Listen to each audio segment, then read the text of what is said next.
மீண்டுமாக இந்த ஓய்வு நாளிலே உங்களை சந்திக்கத்தக்கதாக இன்னும் உங்களுக்கு முன்பாக நிற்கத்தக்கதாக தேவன் கொடுத்த கிருபைக்காக ஸ்தோத்திரம்.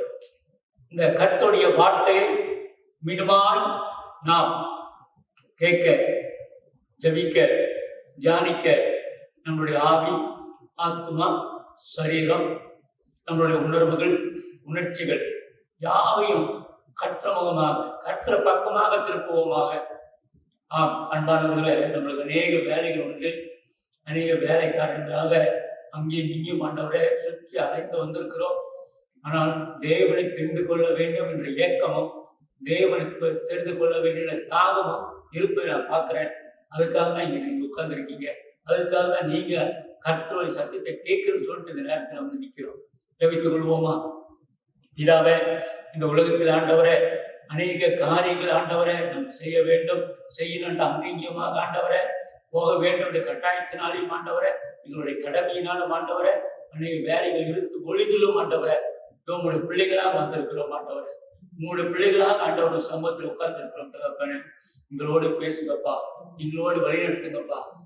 நாங்கள் சோர்ந்து போக நேரம் எல்லாம் அங்கே தூக்கி எடுத்தீர, கண்ணீர் வலிக்கும் நேரம் எல்லாம் ஆண்டாரு கலங்காத திகையாத கர்த்தராகிய தேவன் உன்னோடு இருக்கேன்னு சொன்னீங்களே அப்பா. இந்த வேலையை ஆண்டவரை இன்றைக்கு எங்களுடைய ஆத்மாவுக்கு ஆண்டவரை, எங்களுடைய குடும்பத்திற்கு ஆண்டவரை, எனக்கு ஆண்டவரை ஒரு தேற்றல வார்த்தையை தரும்படியாக ஜபிக்கிறோம் தகப்பனே. ஒரு உற்சாக வார்த்தையை தரும்படியாக ஜபிக்கிறோம் ஆண்டவரை. எங்களை பலப்படுத்த கிறிஸ்துவாடு எல்லாவற்றையும் செய்து முடிப்பேன் சொன்னீர் கர்த்தாவே. அந்த வார்த்தையை தாங்கப்பா. இயேசு கிறிஸ்து நான் ஜபிக்கிறேன் நல்ல பிதாவே, ஆமென். இன்றைக்கு நாம் மீண்டுமாக அந்த கடைசி கட்டளை, 10வது கட்டளை, 10 commandments, the 10th commandment we are here. So my brothers and sisters, என்னுடைய அன்புக்குரியவர்களே, இந்த 10வது கட்டளை என்னவென்றால் யாத்ராகமம் 20வது அதிகாரம் வசனங்கள் 17 21 வரைக்கும் வாசிக்க கேட்போம். பிறனுடைய வீட்டை இச்சியாதிருப்பாயாக, பிறனுடைய மனைவியையும் அவனுடைய வேலைக்காரனையும் அவனுடைய வேலைக்காரியையும் அவனுடைய எருதையும் அவனுடைய கழுதையையும் பின்னும் பிறனுக்குள்ள யாதொன்றையும் இச்சியாதிருப்பாயாக என்றார். ஜனங்கள் எல்லாரும் இடி முழக்கங்களையும் மின்னல்களையும் எக்கால சத்தத்தையும் மலை புகைகிறதையும் கண்டார்கள். அதை கண்டு ஜனங்கள் பின்வாங்கி தூரத்திலே நின்று மோசையை நோக்கி, நீர் எங்களோடே பேசும், நாங்கள் கேட்போம். தேவன் எங்களோடே பேசாதிருப்பாராக, பேசினால் நாங்கள் செத்து போவோம் என்றார்கள். மோசே ஜனங்களை நோக்கி, பயப்படாதிருங்கள், உங்களை சோதிப்பதற்காகவும் நீங்கள் பாவம் செய்யாத படிப்பு தம்மை பற்றும் பயம் உங்கள் முகத்திற்கு முன்பாக இருப்பதற்காகவும் தேவன் எழுந்தருளினார். இதுக்கு அன்பானவர்களே, இந்த 10வது சத்தியத்தை நம்ம கேட்கும் பொழுது, கட்டளையை கேட்கும் போது, இந்த 10வது வார்த்தையை கேட்கும் பொழுது ஆண்டவர் சொல்கிறார், பிறனுடைய வீட்டை இச்சாதிருப்பியாக, மனைவி இச்சாதிருப்பியாக, அவனுடைய கழுதையை, அவனுடைய மிருகங்களை, இதெல்லாம் ரொம்ப அழகா சொல்றாரு. ஸோ இந்த 10வது கட்டளை நம்ம பார்த்தோம்னாக்கா, இது நம்ம 1வது கட்டளை சொல்றாங்க. இந்த ஒரு பார்ட் 1 முதல் பகுதி ஆவிக்குரிய பகுதி, கர்த்தரை எப்படி நாம் தொழுது கொள்ள வேண்டும், spiritual part, how to worship your God, how to honor your God, how to reverence your God. So அதனால இந்த முதல் பகுதியில பார்க்கும்போது 4 கட்டளைகள். நானே தேவன், நான் என்று உங்களுக்கு வேறு தேவன் இல்லை, இன்ன என்று எது ஒரு சுலபம் செய்யக்கூடாது, என்னுடைய நாமத்தை வீணா வணங்கக்கூடாது.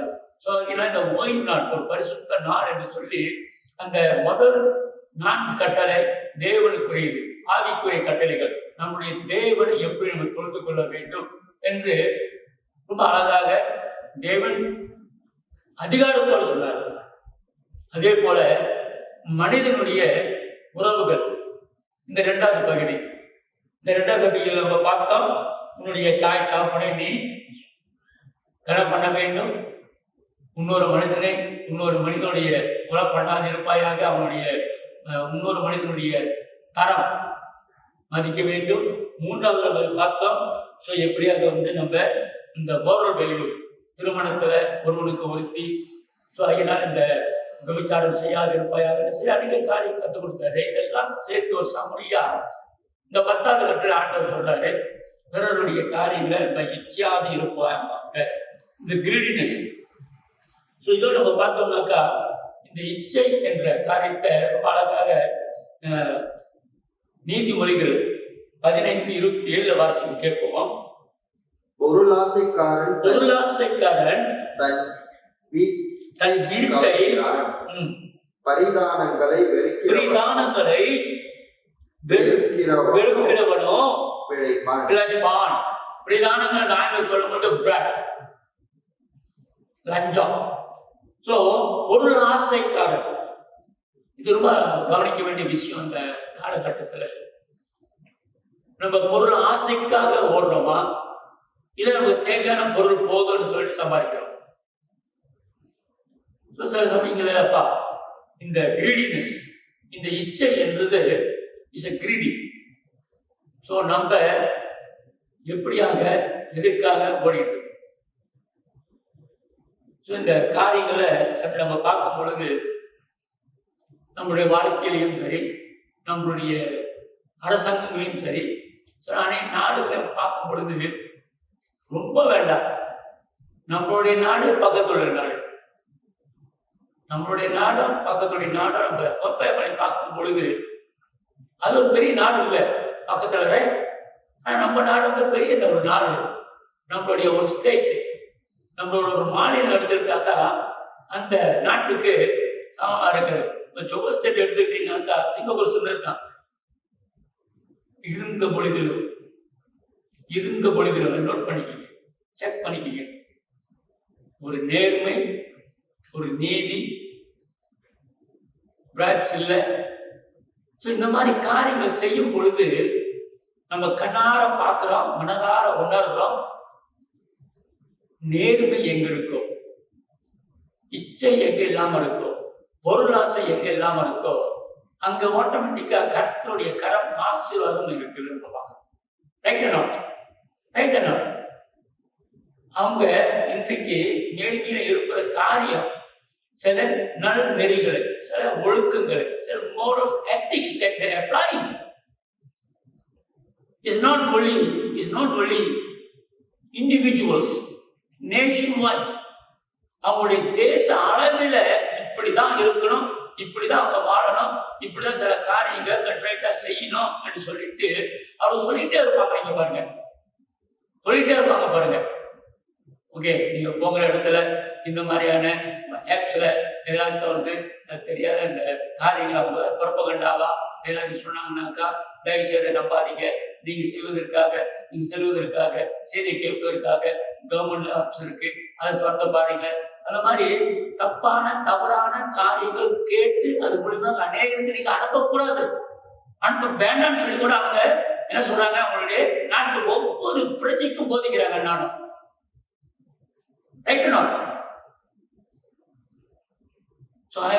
பாருங்கள வேற ரொம்ப தெளிவாக சொல்லுது. நாம் மேன்மை அடைய வேண்டும் என்றால் தேவனுடைய சத்தியத்து பிரகாரம் வாழும் பொழுது ஆட்டோமேட்டிக்கா நம்மளுடைய வாழ்க்கையும் நம்மளுடைய தரமும் உயரும். ஒரு பயன் எடுத்துக்கிட்டீங்களா? அதனால the command says, the 10th command, இச்சாதிருப்பாயா. இரண்டாவது நம்ம பார்க்கிறோம், ரொம்ப அழகாக போட்டிருக்கு. பிலிப்பியர் 4வது அதிகாரம்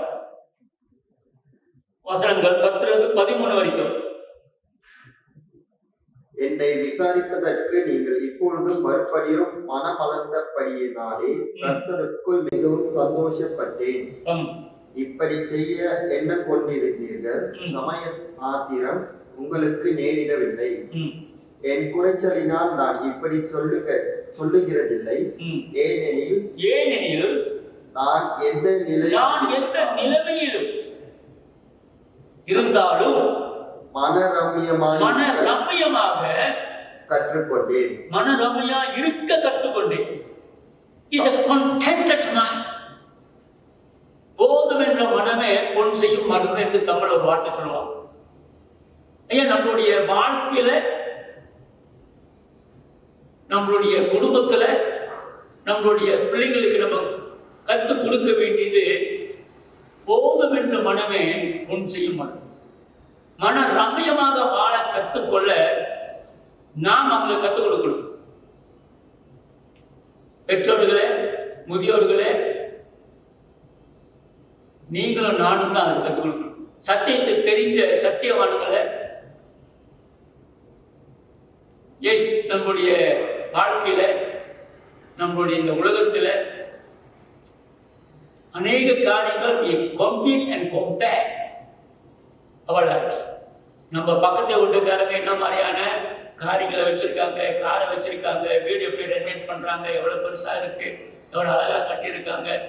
ஸோ தப்பு இல்லை, அவங்க கட்டுறாங்க, அவங்க செய்த பார்க்கறது அழகா இருக்கிறது, ரசிக்கிறது தப்பு இல்லை. ஆனா இச்சிப்பது தப்பு.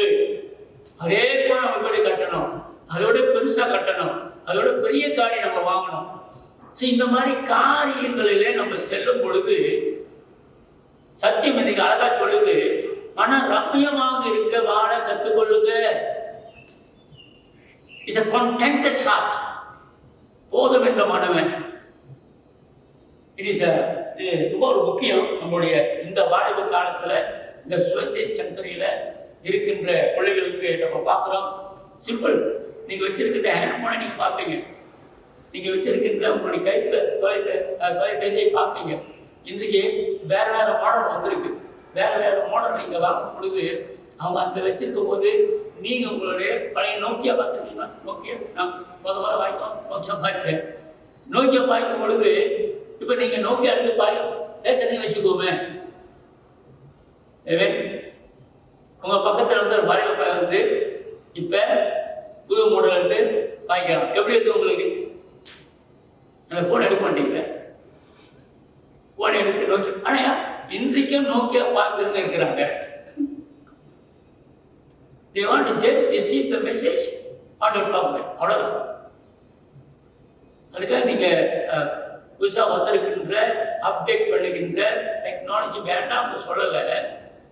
என்ன சொல்ல வரேன்னாக்கா, இது எனக்கு போதுமானது. Is enough for me. Is contented. மன ரம்யமாக இருக்கிறனா அதான் கேள்வி. சில பேர் லோன் எடுக்கிறாங்க. இந்த ஹேண்ட்போன் கூட லோன் இருக்க மாசம் மாசம் நீங்க கட்டணும். ஸோ இந்த மாதிரி ஒரு எக்ஸ்ட்ரீம் லெவலுக்கு போறதை விட உங்களுடைய முடிஞ்ச அளவுக்கு நீங்க செலவு செய்வதும் அதுக்கு நீங்க வாழ்வதும் முக்கிய. மீண்டுமாக போன வாரம் சொன்ன இன்னும் ஒரு ரிப்பீட் பண்றவங்களுக்கு பட்ஜெட். நான் இப்ப புதுசாக காரியத்தை சொல்றவங்ககிட்ட, உங்களுக்கு வந்து இயர்லி பட்ஜெட் இருக்கும், மந்த்லி பட்ஜெட் இருக்கும், சில பில்ஸ் எல்லாம் அடங்கி இருக்கும். பட் டெய்லி பட்ஜெட் உங்கள்கிட்ட இருக்கா? அனுதினம் உங்க பட்ஜெட் இருக்கா? ஏன் நம்மளுக்கு பத்தாம போகுது? ஒவ்வொரு நாளும் எத்தனை பேர் எழுதிருப்பீங்க. But I want to praise this. இதை நான் நம்மளுடைய சபையாருக்கு ஏன் முடித்தாரிக்கும் யாராவது வந்து ரொம்ப ஆர்வமா இருக்கிறீங்களோ பட்ஜெட் போட எப்படி செய்யணும் தெரியல, தயவுசெய்து எழுதிக்கீங்க. மண்டே டு ஃப்ரைடே கோலம் போடுங்க. இன்னைக்கு போறோம் மண்டே டு ஃப்ரைடே, ஒவ்வொரு நாளும் என்ன பட்ஜெட் சரி இன்னைக்கு ஸ்டார்ட் பண்ணலாம். மேபி இன்னைக்கு புதன்கிழமை நான் வெளியே போய் என்ன சாப்பிட்றேன், யாருக்கெல்லாம் வெளியே போயிருக்கேன், என்னுடைய அத்தியாவசியமான காரியத்தை செய்யறேன்னா என்னுடைய செலவு என்னன்னு சொல்லிட்டு அந்த ராத்திரிக்கு வரும்போது படுக்க விழுந்துதான் எழுதிடுவீங்க. நான் அப்படி எழுதி வைக்கும் பொழுது சராசரி ஒரு நாளைக்கு குறைஞ்சது 50 வெள்ளி செலவு பண்ணுறேன். It's surprise me. இன்னும் திடுக்குன்னு தூக்கி போட்டுச்சு. அப்படின்னாக்கா ஒரு நாளைக்கு நான் வந்து 50 வெள்ளி செலவு பண்ணேனாக்கா அப்ப 7 நாளைக்கு என்னாச்சு? 350 வெள்ளி ஆச்சு. 350 வெள்ளினாக்கா ஒரு மாசத்துக்கு என்னாச்சு? கிட்டத்தட்ட 1000+. அப்ப இந்த 1000+ நம்ம பட்ஜெட் போடல. ஏன் என்றால் யார் வராங்க, வாங்க சாப்பிட போவோம், இதோட கூப்பிட்டாங்க அங்கே போயிடுவோம். இப்போ ஒருத்தவங்க சொல்றாங்க வந்து நம்ம சும்மா குழுவாங்க வரைக்கும் போயிட்டு வருவோம் வாங்க சும்மா. ஸோ திஸ் இஸ் வெரி நம்மளுடைய காரியங்கள் அளவுக்கு மிஞ்சும் போது நம்மளுக்கு அந்த ஆசை, அந்த பண ஆசை வரும். ஏன் தேவைகள் இருக்கு, ஏதாவது செய்யும் பொழுது நம்மளுடைய கட்டுப்பாட்டுக்குள்ள என்ன சொல்றாரு, வேதம் என்ன சொல்லுது, நான் எப்படியும் கீழே பாருங்க, கீழே அந்த வசனத்தை வாசிப்போம். 13 பிலிப்பியர் 4:13 10 படிச்சிட்டீங்களா? படிங்க. பிலிப்பியர் 4:10-11 படிங்க. இப்ப என் குறைச்சலினால் நான் இப்படி சொல்லுகிறதில்லை, என் குறைச்சல் நான் இப்படி சொல்லுவதில்லை, ஏனெனில் நான் எந்த நிலைமையில் இருந்தாலும் மனரம்யமாய் இருக்க கற்றுக்கொண்டேன். மனரம்யமாக இருந்தால் கற்றுக்கொள்ள, இருந்தாலும் சரி இல்லாவிட்டாலும் சரி. இந்த காலகட்டத்தில் அநேக காரியங்கள் நாம் சந்திக்கிறோம், வேலையெல்லாம் சந்திக்கிறோம், பிரச்சனை சந்திக்கிறோம். ஓகே. 12 தாழ்ந்திருக்கவும் எனக்கு தெரியும், தாழ்ந்திருக்கவும் எனக்கு தெரியும், வாழ்ந்திருக்கவும் எனக்கு தெரியும், எவ்விடத்திலும் எல்லாவற்றிலும்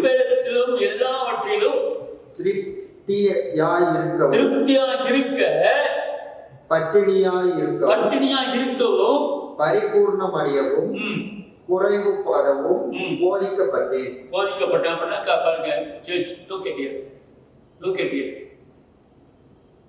நோட் பண்ணி நம்ம அழகா எப்பவுமே இருக்கும்போது பிரைஸ் தி லார்ட், ஹல்லேலூயா, இல்லை காணிக்க கொடுக்க முடியல, சேர்ச்சி வர முடியல, இல்லை எனக்கு ப்ரே பண்ண முடியல. எஸ், எனக்கு தெரியும் சில பேர் ஏன் வர முடியல. ஏன்னா நான் அநேக வருஷமாக கிறிஸ்துவனாக இருந்திருக்கிறேன். சில சோர்வுகள் வர்றதுனால, சில கஷ்டங்கள் வருவதனால, சில வேதனை வருவதனால அவங்க என்ன செய்கிறாங்க வர. ஆனால் இங்கே போல் சொல்கிறாரு, அப்படி இருந்தாலும் வாங்க, இருக்கோ இல்லையோ வாங்க. அதான் ஆண்டவர் நம்மளுக்கு கற்றுக் கொடுக்குறாரு. எதிலையும் நம்ம மன ரம்யமா இருக்கிறோம். அதிகமா இருக்கும் போது மட்டுமல்ல, குறைவா இருக்கும் போது கூட வாங்க. சபையில் உள்ளவங்க பார்க்காதீங்க, ஆண்டவர் உங்களை பார்க்கிறாரு. ஆண்டவர் உங்களுடைய உள்ளுக்கும் வெளியும் நல்லா தெரிஞ்சு வச்சிருக்காரு. மனுஷன் வெளியே பார்க்கிறான், ஆனா கர்த்தரும் நம்முடைய உள்ளத்தை பார்க்கிறாருங்க. சோ 13 படிப்போம். என்னை பலப்படுத்துகிற கிறிஸ்துவாரே எல்லாவற்றையும் செய்ய எனக்கு பலன் உண்டு. ஹல்லேலூயா. காசு இருந்தா தான் பலன் இல்லை, காசு இல்லாட்டியும் பலன் இல்லைன்னு அர்த்தம் இல்லை. உனக்கும் எனக்கும் கர்த்தர் தேவாதி தேவன் நாம் காலையில் எழுந்து நம்முடைய காரியங்களை செய்யத்தக்கதாக பலன் கொடுத்தாரே, திறமை கொடுத்தாரே, தாழ்மைகளை கொடுத்தாரே. அது காசுக்காக கொடுத்தாரு, அது இருக்கும் போது மட்டுமா கொடுக்குறேன்னு சொல்லியிருக்காரு, அது இல்லாத போது மட்டுமா கொடுக்குறேன்னு சொல்லியிருக்கிறாரு. எஸ், ஒரு போர் பேர் நான் பார்த்தீங்கன்னாக்கா எத்தனை பேர் போர் பேர் பார்த்துருப்பீங்க, ஆனால் எத்தனை பேர் சோல்ஜராக இருப்பீங்க தெரியாது. எத்தனை பேர் சோல்ஜராக இருந்திருக்கீங்க எனக்கு தெரிய யாரும் இல்லை நினைக்கிறேன். ஆனால் அந்த சோல்ஜரோட வாழ்க்கை நீங்கள் பார்த்தீங்கன்னாக்கா அவங்க அந்த எல்லையில் நிற்கும் பொழுது அந்த சப்ளை பண்ணுவாங்க சாப்பாடு. அந்த சாப்பாடு தான் அவங்க சாப்பிடணும். அந்த சாப்பாடு தான் அவங்கள சக சோல்ஜர்ஸ் போர் வீரர்கள் சாப்பிடணும். வெயில் அடிக்கும், மழை அடிக்கும். நீங்கள் சில நாடுகளை பார்த்தீங்கன்னாக்கா ஐஸில் நிற்பாங்க, அப்படியே இமயமலை ஐஸ் கொட்டும். அங்கே அவங்க எடுக்கிற சாப்பாடெல்லாம் அப்படியே ஐஸ் மாதிரி ஆயிரும். ஆனால் அங்கேயும் அவங்க நிற்பாங்க, அந்த எல்லை கோட்டை, அந்த நாட்டை காப்பதற்காக. கிறிஸ்தவனை நீங்களும் நானும் கர்த்தருடைய போர் வீரர்கள். நீங்களும் நானும் கர்த்தருக்காக போர் செய்ய ஒப்பு கொடுத்திருக்கிறோம். ஹல்லேலூயா. உலகையின் பின்னே எனது சிலுவையின் முன்னே என்று நம்ம பாட்டு படிக்கிற மட்டும் இல்லைங்க. நாம இன்றைக்கு தேவனுடைய சமூகத்துல ஒவ்வொருவரும் ஜெப வீரராக நிற்கிறோம். இருக்கும் போது மட்டும் ஜெபிப்பதில்லை, இல்லாத போது ஆண்டவர் சொல்றாரு கேளுங்க கொடுக்கப்படும்.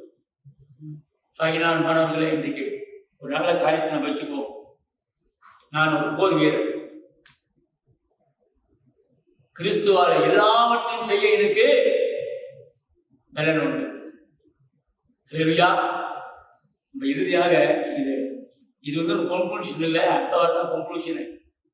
ஓகே, முடிவு இல்லை, ஒரு வருஷத்தை படிச்சிருவோம். ஏன் இங்க படிக்கிறேன்னு சொன்னாக்கா, இது ரொம்ப பேர் தப்பாக தவறாக வேதத்துல ஒரு வார்த்தையை எடுத்துட்டு அது என்ன சொல்றாங்கன்னாக்கா, இந்த 10 கட்டளை நமக்கு தேவையில்லை, பழைய ஏற்பாடுடைய போதனைகள் தேவையில்லை, பழைய ஏற்பாடு சொல்லிக் கொடுத்த வசனங்கள் எல்லாம் வேண்டான்றாங்க. ஏன் சொல்றாங்கன்னாக்கா, ஒரு சின்ன ஒரு ஹிண்ட் கொடுத்து இந்த வசனத்தை படிச்சுக்குவோம். கிருபையினாலே ரட்சிக்கப்பட்டோம். நல்லா கேட்டுங்க இந்த வசனத்தை. கிருபையினாலே நீங்களும் நானும் ரட்சிக்கப்பட்டோம். யாரு? நம்ம யாரு? நம்ம யூதர்கள் இல்ல, நாட் லைக் ஜூஸ். ஆனா யூதர்களுக்கு அந்த 10 கட்டளை கொடுக்கப்பட்டுச்சுல்ல, அங்க மண்ணாந்திலிருந்து அவங்களுடைய தேசத்துக்கு வரும்போது அந்த கட்டளை கொடுக்கப்பட்டுச்சுல்ல, அப்பதான் ஆண்டவர் கொடுக்குறாரு. Remain again, revise again, reflect again. அவ கொடுக்கும் பொழுது இவங்க இந்த புதிய ஏற்பாட்டுக்கு இயேசு கிறிஸ்து பிறக்கமுழுக்காக இந்த 10 கட்டளைகளை அவங்க அனுசரிச்சு வந்தாங்க. சோ அந்த 10 கட்டளைகளை எல்லோரும் செய்ய முடியல. அதனாலதான் ஆண்டவராக இயேசு கிறிஸ்து கிருபையினால அப்படி நம்மளுக்கு பலியானாரு. ஆனா கட்டளைகள் வேண்டாம்னு சொல்லல. என்ன சொல்லுது பார்ப்போம். எபிரேயர் படிக்கப்பா, 8வது அதிகாரம் 10வது வசனம். அந்த நாட்களுக்கு பின் நான் எந்த நாட்களுக்கு பின்பு? அந்த பழைய ஏற்பாட்டின் நாட்களுக்கு பின்பு நான் இஸ்ரவேல் குடும்பத்தாரோடே பண்ணின உடன்படிக்கை யாவன என்னுடைய பிரமாணங்களை என்னுடைய கட்டளைகளை அவர்களுடைய மனதிலே வைத்து. எங்க வச்சிருக்காரு? இப்ப எங்க வச்சு பக்கத்துல பார்த்து சொல்லுங்க. எங்க வச்சிருக்காரு கட்டளைகளை, பிரமாணங்களை? மனதிலே. He put in your heart the commandments written on your heart. படிக்கப்பா தொடர்ந்து. அவங்களுடைய இருதயங்களில் அவைகளை எழுதுவேன். ஹalleluya. அப்படினாக்கா black and white இந்த மையினால எழுதுறப்ப ஆவியானவர் உங்க இதயத்துக்குள்ளாக வச்சிருக்கார். உங்களே நீங்க சோதிச்சு பார்த்துக்குவீங்க. உங்களே அதை கேட்கும். உங்களே நீங்க ஒரு பொய் சொன்னீங்கன்னாக்கா, ஒரு பொருள் எடுத்தீங்கன்னாக்கா, ஒருவருடைய காரியங்களை கெட்டதை பேசுனீங்கன்னாக்கா, நிச்சயமாக எங்கிட்ட ஹீன்னு இருக்கலாம். நான் கூட அப்படிதான். உங்க முன்னுக்கு வெரி குட் நைஸ்லா பேசுறோம் சொல்லலாம். ஆனா எனக்குள்ள இருக்கின்ற ஆவியானவரோட பேசுவது.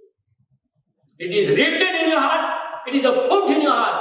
உன்னுடைய மனதில் வைக்கப்பட்டது, எழுதப்பட்டு இருக்கிறது இந்த கட்டளை. அப்போ நாங்க இந்த கட்டளை வேணாம்னாக்கா இதயத்தை தூக்கி எறிஞ்சிட வேண்டியதுதான். உள்ளுக்கு இருக்கிறது மட்டுமல்ல, இந்த universal laws based on this. இந்த உலக லாவில எல்லா கட்டளைகளும் கர்த்தருடைய வேதத்திலிருந்து எடுக்கப்பட்ட கட்டளை. ஹல்லேலூயா. அன்பானவர்களே, இப்படியாக இந்த நாளை நாம் வைத்துக் கொள்வோம். ஒரு வார்த்தையை, ஒரு வாக்கியத்தை, ஒரு சத்தியத்தை மட்டும் நம்ம இன்னைக்கு எவ்வளவு கேட்டீங்க எனக்கு தெரியாது, அதை நம்ம பிடிச்சுக்குவோம். எல்லாவற்றிலும் என்ன சொல்றாரு பவுல்? என்ன சொல்றாரு? எல்லாவற்றையும் நானு இயேசுவால செய்து 4:13 என்ன சொல்லுது? என்னை பலப்படுத்துகின்ற கிறிஸ்துவால எல்லாவற்றையும் நான் செய்ய பலன் உண்டு. I am a saint. I can do all things. Hallelujah. To him, to Jesus Christ who strengthened me. Pray பண்ணுமா, ஜெபம் பண்ணுமா. ஆண்டவரே நன்றி சொல்லுகிறோம். மீண்டுமாய் எங்களுக்கு இந்த உலகத்தில் ஆண்டவரே அநேக காரியங்களை பார்க்கிறோம். அநேக காரியங்கள் ஆண்டவரே போட்டுக்கொண்டு ஆண்டவரே இந்த உலகம் ஆண்டவரை செயல்படுகிறது. ஆனால் இன்னைக்கு நீங்க சொல்லி கொடுத்த ஒரு பெரிய பாடம் ஆண்டவரே, போதும் என்று மனமே பொன் செய்யும் மருந்து. ரொம்ப பேர் ஸ்ட்ராச் ஆகிடுறாங்க, ரொம்ப பேர் டிப்ரெஸ் ஆகிடுறாங்க, ரொம்ப பேர் மனசோர்வாயிடுறாங்க, ரொம்ப பேர் குடும்பத்தில் கலகம் வருது, பிரச்சனை வருது. ஏனென்றால் போதும் என்ற மனது இல்லாதனால. இந்த ரகசியத்தை எங்களுக்கு சொல்லிக் கொடுத்ததுக்காக ஸ்தோத்திரம். அதே சமயத்தில் ஆண்டவரை போகாத இருக்கிறதுனால செய்ய முடியாதுன்னு சொல்லிட்டு ஆண்டவர் சோர்ந்து போகாத படிக்கு எனக்கு திருச்சபையே, மகனே மகளே, சகோதரனே சகோதரியே சொன்னது போல எல்லாவற்றையும் செய்ய எனக்கு பலன் உண்டு. என்ன பலப்படுத்துகின்ற கிறிஸ்துவால. திருப்பி சொல்லுவோமா, நோட் பண்ணிக்குவோமா? அந்த வசனத்தை நீங்க மார்க் பண்ணிக்கிங்க. எல்லாவற்றையும் செய்வேன் என் இயேசு என்னை பலப்படுத்துகிறார். எல்லாவற்றையும் செய்து முடிப்பேன் என் இயேசு என்ன பலப்படுத்துகிறார். நன்றிதான். இயேசு நாமத்தை ஜெபிக்கிறோம் நல்ல பிதாவே. ஆமென். என் ஆத்துமாவே கர்த்தரை ஸ்தோத்திரி, என் முழு உள்ளமே பரிசுத்த நாமத்தை ஸ்தோத்திரி. என் ஆத்துமாவே கர்த்தரை ஸ்தோத்திரி, கர்த்தர் செய்த சகல உபகாரங்களையும் மறவாதே. என்னுடைய எல்லா அக்கிரமங்களையும் மன்னித்து என்னுடைய எல்லா நோய்களும் குணமாக்கி என்னை கிருபையினாலும் இரக்கங்களினாலும் முடிசூற்றி எல்லா நன்மையினாலும் என்னை நிரப்பி ஆண்டவரே கழுகுக்கு ஒப்பான வாழ வாய்ப்பு தந்ததுக்காக நன்றி செலுத்துகிறோம். இயேசு நாமத்தை ஜெபிக்கிறேன் நல்ல பிதாவே. பிதாவுடைய கிருபை, இயேசுடைய அன்பு, பரிசுத்த ஆவியுடைய வல்லமையும் ஆசீர்வாதமும் உங்களோடும் என்னோடும் இருப்பதாக. ஆமென். ஆமென். கர்த்தருக்கு ஸ்தோத்திரம். Praise the Lord.